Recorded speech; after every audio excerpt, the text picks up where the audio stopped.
students, today we shall study about environment and environmental pollution.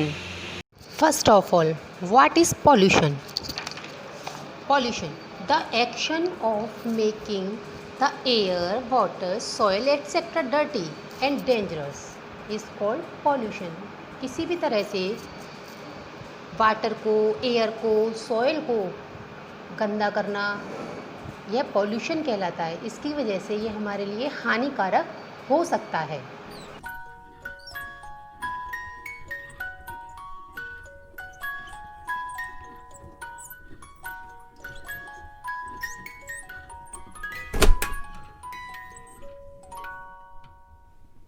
Environment includes all the living and non-living things with which an organism may interact. Environment में क्या क्या होता है? Living thing जैसे हम हैं, plants हैं और सारे एनिमल्स हैं। एंड नॉन लिविंग थिंग्स जैसे book, table, chair, water bottle, ये सारी नॉन लिविंग थिंग्स हैं। ये सारी चीज़ें क्या होती हैं? ये हमारे एटमॉस्फेयर में होती हैं। All the living and non living thing in the environment are interdependent. ये जितनी भी चीज़ें होती हैं लिविंग एंड नॉन लिविंग, ये सारी एक दूसरे पर डिपेंड होती हैं। Many living things like plants need non-living things such as water, air, sunlight. जितनी भी लिविंग थिंग्स हैं जैसे प्लांट हैं, इन सबको किस किस की नीड होती है? वाटर की होती है, एयर की होती है, सनलाइट की होती है। और human beings are also dependent on water, air and heat. Thus it is vital to maintain balance between the two. इसलिए यह ज़रूरी है कि दोनों के सह अस्तित्व के लिए आपस में एक दूसरे को मेंटेन करके रहना बहुत आवश्यक है। अब हम सोचेंगे कि हम कैसे नॉन लिविंग थिंग पर डिपेंड हैं या प्लांट कैसे नॉन लिविंग थिंग पर डिपेंड है। जैसा आपको बताया था कि plants need non living thing such as water. Plants को पानी की ज़रूरत होती है, हमें भी होती है। प्लांट्स को एयर की नीड होती है, हमें भी होती है। और सनलाइट की नीड होती है, वो हमें भी होती है। वाटर, एयर और सनलाइट की प्रेजेंस में जो प्लांट्स होते हैं अपना खाना बनाते हैं।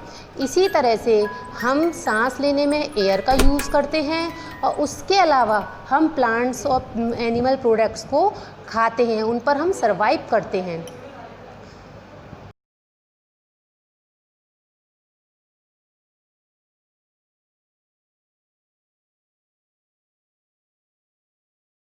एनवायरनमेंट प्रोवाइड को existence of living and non living thing. एक हेल्दी एनवायरनमेंट के लिए हमें दोनों के ही आपस के सह अस्तित्व की आवश्यकता है। इट मस्ट बी क्लीन, यह बिल्कुल साफ़ होना चाहिए। Because a clean surroundings help us to remain healthy. यदि हमारा सराउंडिंग यानी कि हमारे चारों ओर का जो वातावरण है, हम जिसमें रह रहे हैं, वह यदि नीट एंड क्लीन होगा तो हम भी हेल्दी रहेंगे। There are many ways to protect our environment. Some of them are following. हम जो एनवायरनमेंट है उसको प्रोटेक्ट करना चाहिए हमें। हम ये नहीं सोच सकते कि एक अकेले हमारे करने से क्या होगा। एक एक व्यक्ति ही एक दूसरे की पूरी चेन बनाता है, आपस में एक दूसरे को इन्फॉर्म करता है। हम एक दूसरे को बताएंगे कि नहीं, हमें अपने एनवायरनमेंट को नीट एंड क्लीन रखना है। तो हम 1 से 2, 2 से 4 और 4 से 400, 4 से 4000 भी हम पूरी एक चेन बनाएंगे और एक दूसरे को इन्फॉर्म करेंगे। हमें एटमॉस्फेयर को क्लीन रखना है जिससे कि हम हेल्दी रह सकें। इसके लिए हमें क्या क्या करना है? Do not throw waste material or garbage on road or other public places. Use the dustbin. हमें जो भी वेस्ट मटेरियल होता है या गार्बेज होता है, यानी गार्बेज मीन्स कचरा, रोड पर नहीं फेंकना है। और किसी भी पब्लिक प्लेस से मतलब क्या है? हम मार्केट गए, मार्केट में नहीं फेंकना है। कोई भी जगह गए, घूमने गए, हम सपोज़ करो मॉन्यूमेंट्स देखने गए, कोई भी स्मारक गए, लाल किला गए, ताजमहल गए, कहीं भी घूमने गए, हम ऐसा नहीं करेंगे कि वहाँ गए हमने कुछ भी खाया पिया और फेंक दिया। ऐसा नहीं करेंगे। वहाँ पर हर जगह डस्टबिन होते हैं, हमें उनका यूज़ करना है। Avoid the use of plastic bag. जो प्लास्टिक बैग होते हैं उनका यूज़ को अवॉइड करना है। मार्केट जाते टाइम हम लोग क्या करेंगे? कभी भी मार्केट से कुछ भी परचेज़ करने जाएंगे, अपने साथ एक क्लॉथ बैग और पेपर बैग ज़रूर रखेंगे, जिससे कि हमें जो ये प्लास्टिक होती है एनवायरनमेंट फ्रेंडली नहीं होती है।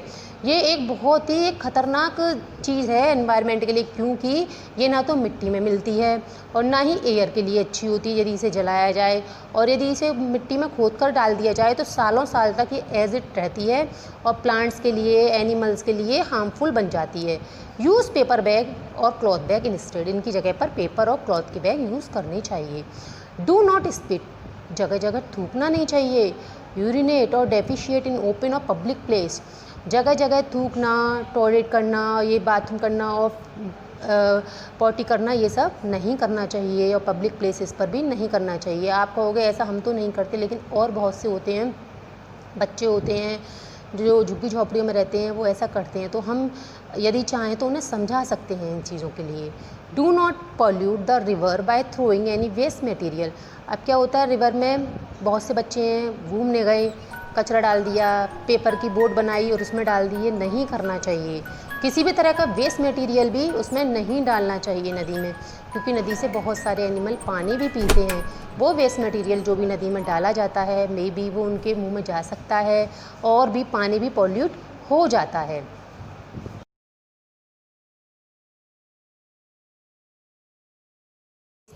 वेस्टेज भी अलग अलग टाइप का होता है। There are mainly 2 type of waste material. 2 तरह के वेस्ट मटेरियल होते हैं मेन जो हैं। There are biodegradable waste material and non biodegradable waste material. एक जो कि हमारे जो एटमॉस्फेयर में उसमें मिल जाए, यदि वो वेस्ट हो गया है और हमने एटमॉस्फेयर में, हमने मिट्टी में दबा दिया है, पानी में बहा दिया है, कुछ किया है, तो वो है नुकसानदायक ना हो। और दूसरा नॉन बायोडिग्रेडेबल, वो किसी भी तरह से एटमॉस्फेयर में मिक्स ना हो। अब हमने आगे पढ़ेंगे। The biodegradable wastage material rot easily, आसानी से सड़ जाता है, and mix with the soil, और मिट्टी के साथ मिल जाता है। Micro organism such as bacteria, fungi and earthworm help to decompose such waste. क्या होता है कि जब हमने ये बायोडिग्रेडेबल वेस्ट है वो आसानी से सड़ जाता है। क्या, जैसे कि घर में सब्जी के छिलके हैं, फलों के छिलके हैं, ये सारी चीज़ें होती हैं, ये मिट्टी में डाल दी गई, और मिट्टी में डालने के बाद में ये कुछ दिन, 2, 3, 4 दिन के अंदर अंदर डिकम्पोज हो जाती हैं। डिकम्पोज का मतलब है अपघटन हो जाता है, क्योंकि मिट्टी में बहुत सारे बैक्टीरिया होते हैं। वो बैक्टीरिया क्या होते हैं, इन सबको डिकम्पोज कर देते हैं। Left over fruit, vegetable peels, paper and leaves are all biodegradable.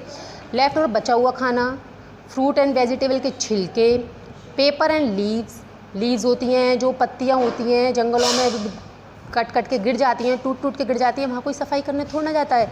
वहाँ पे वो मिट्टी में मिलती हैं, मिट्टी में उनसे खाद बन जाती है, फिर वो वहाँ की ज़मीन उपजाऊ हो जाती है, अपने आप से नए पेड़ पौधे उगाते हैं। तो ये सारी चीज़ें बायोडिग्रेडेबल हैं। अब होती है नॉन बायोडिग्रेडेबल वेस्टेज में क्या होता है, वह रॉट ईजिली नहीं होता है, वह आसानी से नहीं सड़ता है। They do not mix with the soil, और वो मिट्टी के साथ में नहीं मिलता है। And remain in the environment for a long time, और एनवायरनमेंट में बड़े लंबे टाइम तक रहता है। क्या क्या चीज़ें ये, प्लास्टिक गुड्स, प्लास्टिक का बना हुआ सामान, सिंथेटिक एल्यूमिनियम कैन जिनमें कि कोल्ड ड्रिंक्स आती हैं और बहुत सारे जूस वगैरह आते हैं, सिल्वर फॉयल जो हम अपने खाने में लगा कर, टिफ़िन में लगा कर लाते हैं, और few non biodegradable waste material, बहुत सारे नॉन बायोडिग्रेडेबल वेस्ट मटेरियल हैं। यह प्लास्टिक है, आप कभी इसको अपने एक्सपेरिमेंट करके देख सकते हैं कि इसे आप मिट्टी में दबा दो अंदर, आप महीने भर बाद, 2 महीने बाद, साल बाद, 2 साल 3 साल बाद देखोगे तो आप जिस कंडीशन में दबाएंगे वो उसी कंडीशन में आपको मिलेगी। वो बिल्कुल भी ज़रा भी डिकम्पोज नहीं होगी, क्योंकि उसे बैक्टीरिया डिकम्पोज नहीं कर पाते हैं। इसके अलावा एल्यूमिनियम कैन जिनमें हम कोल्ड ड्रिंक पीते हैं, उनकी भी एक कंडीशन है, काफ़ी 100 2 साल लग जाते हैं इनको डिकम्पोज होने में, डिकम्पोज होती ही नहीं है। ऐसी silver foil. Disposal of waste का डिस्पोजल कैसे किया जा सकता है? डिस्पोजल से मतलब क्या है कि जो वेस्ट मटेरियल इकट्ठा हो गया है उसे कैसे ठिकाने लगाया जाए, उसे कैसे ख़त्म किया जाए। इसके लिए क्या होता है, town and cities many local agencies look after the collection of disposal of waste, they use many method to dispose the waste. ये डिस्पोज करने के लिए बहुत सारे मेथड है सरकार अपना रही है। We will learn about some of them, इनमें से कुछ के बारे में हम पढ़ते हैं। ओपन डंपिंग, सबसे पहला है ओपन डंपिंग। ओपन डंपिंग का मतलब क्या है, खुले में फेंक कर। खुले में ये नहीं कि हमने फेंक दिया, कूड़ा कचरा लिया और खुले में डाल दिया, ऐसा नहीं। इस मेथड में क्या होता है, in most cities and town waste are loaded in truck and are then taken for away from the town और city and dumped into the open. But this is not an eco friendly way of waste disposal, it can pollute the environment. क्या होता है कि जैसे गाड़ियाँ आती हैं, उन गाड़ियों में हमने अपने डस्टबिन में से कचरा डाल दिया, वो कचरा ले जाके गाड़ी वाले होते हैं, वो ले जाते हैं बहुत अपने जहाँ पर लोकेलिटी होती है, लोग रहते हैं, वहाँ से बहुत दूर ले जाते हैं और खुले एरिया में वहाँ पे डाल देते हैं जहाँ कोई नहीं रहता है। लेकिन ये इको फ्रेंडली नहीं होता। रीज़न क्या है?